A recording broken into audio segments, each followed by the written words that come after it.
وایي سره یو شی پښتنو ګنې ورکېږئ اتفاق او اتحاد کې مو اوس شتون دی اوس مهال مو ضرورت دی د یووالي که دا نه کړئ سخت ګزران مو د ژوندون دی. قدرمنو حاضرینو سره له هغې چې موږ او تاسې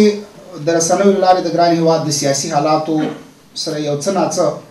اشنا یو خو د دغې موضوع د لا ژورو معلوماتو په موخه زموږ د غونډې اخرنی ویناوال د ګران هېواد پیژندل شوی تکړه څېړونکی او تکړه لیکوال ښاغلی ډاکټر خوشحال روحي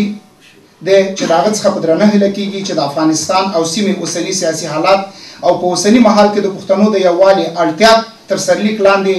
خپله ارزښتناکه وینا موږ او تاسو ته په تحریري یا تقریري ډول واوروي. ډاکټر صاحب خوشحال روحي.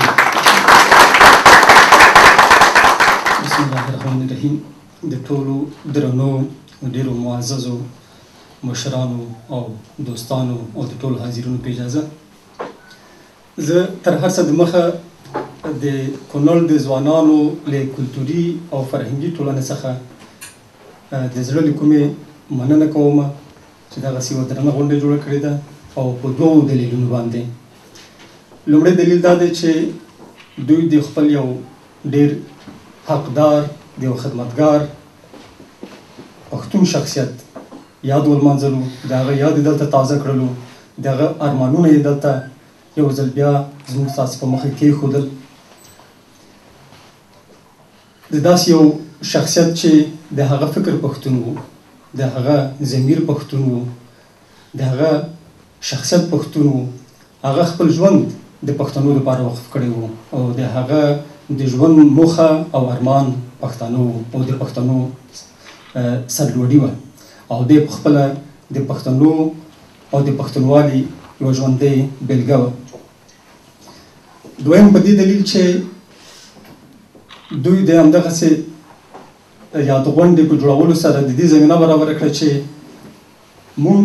د ارواښاد ستوري د ارمانونو دپاره هم یو څه خبرې ولرو او دا چې دلته د پښتو ژبې د پرمختیا په اړه یا د هغه د ودې په اړه یا د هغه د وروسته پاتې والي د عواملو په اړه خبرې کېږي او یا نن د هغه وطن د ستونزو په اړه خبرې کېږي چې ارواښاد ډاکټر کبیر ستوری ټول خپل عمر ورته وقف کړی و. نو زه فکر کوم دا خپله یو ډېر غوره دود دی چې دغسې غونډې په جوړولو سره یې د دې زمینه مساعده کړې ده چې په دغه مسایلو باندې هم بحث وشي. موږ چې په افغانستان کې د افغان کلتوري ټولنو جرګه جوړه کړې ده هلته موږ یوه پرېکړه کړې وه چې موږ به د خپلو شخصیتونو لمانځه غونډې ډېرې نه جوړوو ځکه چې موږ همدا اوس په افغانستان کې له دومره ډېرو ستونزو سره له دومره ډېرو کړاوونو سره لاس و ګرېوان یو چې بهتره دا ده چې په خپلو عملي ستونزو باندې خبرې وکړو. خو البته دا په دې معنا نه ده چې موږ د خپل خدمتګاران یا خپل حقداران هیر کړو. په نوره نړۍ کې ځینې ځایو کې دغسې یو دود دی چې معمولا دوی کله چې د خپل یو لوی شخصیت یاد لمانځي دوی هڅه کوي چې د دې تر څنګ چې د ده په ژوند او افکارو باندې یو څه رڼا اچوي زیاتره دغه غونډې یا هغه سیمینارونه د ده ارمانونو ته وقف کوي او داسې یو موضوع انتخابوي چې وکولی شي چې د هغه د ارمانونو د پرمختیا او پراختیا دپاره یو څه کار وکړي. نو موږ هلته پرېکړه کړې وه چې موږ به کوشش کوو چې د هر خپلې غونډې نه یو څه عملي لاسته راوړنې ولرو د هغه دپاره عملي لارې چارې ولټو هغه ستونزې چې موږ ورسره مخامخ یو. نو زه فکر کوم چې نننۍ غونډه دلته چې ما ولیدله د دې تر څنګ چې د ارواښاد کبیر ستوري په ژوند او شخصیت باندې رڼا واچوله شوه د ده په ارمانونو باندې هم ډېرې ښې خبرې وشوې. ما نه غوښتنه وشوه چې د افغانستان په اوسنی وضعیت باندې یو څه خبرې وکړم. زه فکر کوم چې اوسنۍ ټکنالوژي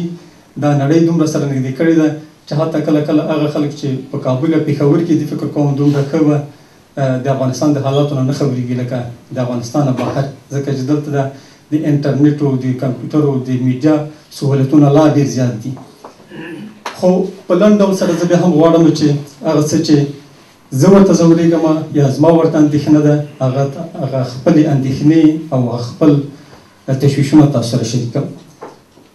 یو په پیل کې غواړم چې یو ډېر لنډ انځور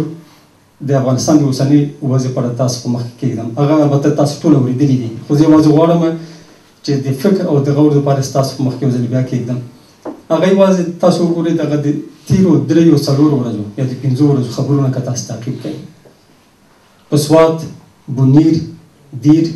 کوزدیر په دغه ټوله سیمه کې یوه ډېره درنه جګړه روانه ده په دې کې جټ الوتکې چورلکې درنې او سپکې وسلې هر ډول وسلې په دې کې استعمالیږي تاسو وګورئ د پاکستان د پوځ ادعا وه چې پرون یې 179 د دوی په اصطلاح افراطیوم یا اوربکي وژلي دي او د نن زه چې راتلم دې خواته د نن ورځ وروستی خبر دا و چې 55 نن هم وژلي دي دا البته یو اړخیزه ده د دې په څنګ کې دا چې په وزیرستان کې هم دا نن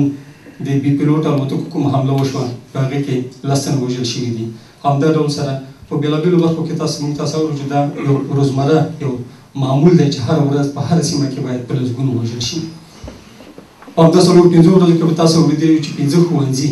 په بنو کې په دریا ادم خیل کې والوځل شول هم د نجونو هم د هلکانو په دریا ادم خیلو کې د هلکانو تر ټولو لوی ښوونځی دا په بمونو والوځول شو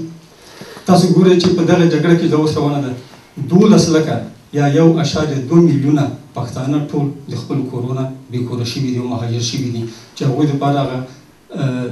اسانتیاوې او سهولتونه د اوسېدو هم نشته اکثرا د خپلو خپلوانو کره اوسېږي تاسو وګورئ 12 لکه مهاجر په یوه هفته کې د خپلو کورونه بېکوره کېدل د ښوونځیو ټول ژوند دلته په ټپه درېدلی دی کاروبار ښوونځي پوهنتونونه دا د پښتنو یو انځور دی د بله خوا وګورئ د ډیورنډ د تورې تحمیلي کرښې بله خوا 3 ورځې وړاندې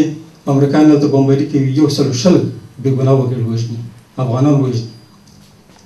په هلمند کې دوی دعوا کوي چې موږ 100 تنه مړ کړل همداسې وګورئ په کونړ کې په همدغه ورځو کې په پکتیا کې په کونړ کې په بادغیس کې په فراه کې تاسو وګورئ دغه ټول سور اور ګرځېدلی ده دا د افغانستان د اوسني وضعیت یو لنډ انځور دی چې تاسو په مخکې زه غواړم کېږدم په دغه ټولو وژنو کې تاسو وګورئ یعنې که داسې اوسط ډول سره موږ تاسو حساب کړو د ورځې د 200 نه تر 300 نفرو پورې دغه سیمه کې وژل کېږي د مردان نه یا د اټک نه نیولې تر امو پورې په دغو کې یو شی شریک دی یوه مهمه خبره شریکه ده هغه دا ده چې 95 نه تر 98% پورې دا خلک پښتانه دي که په پاکستان کې جګړه ده که په افغانستان کې جګړه ده په پاکستان کې هم ډېر قومونه اوسېږي پنجابی دی سندی دی او ډېر نور دي او پښتون دی او بلوچ دی او دې خواته هم ډېر قومونه اوسېږي خو په دغو کې 95 نه تر 98% پورې دا پښتانه دي کېدای شي یو نیم پنجابی یو نیم بهرنی عرب یو نیم زموږ داسې د تاجکو ورونو نه یا تصادفي ډول سره یو نیم شاید نور هم پکې مړه شوي خو دلته معلومیږي چې د دغې جګړې اساسي موخه څه ده اساسي موخه یعنې د پښتنو تباه کول زه بخښنه غواړم دا چې زه ډېر پښتون وایم خو دا یو تریخ حقیقت دی هېڅکله زموږ مقصد دا نه دی چې موږ د نورو خلکو په مقابل کې کوم تعصب کوو بلکې دا ترخه واقعیتونه دي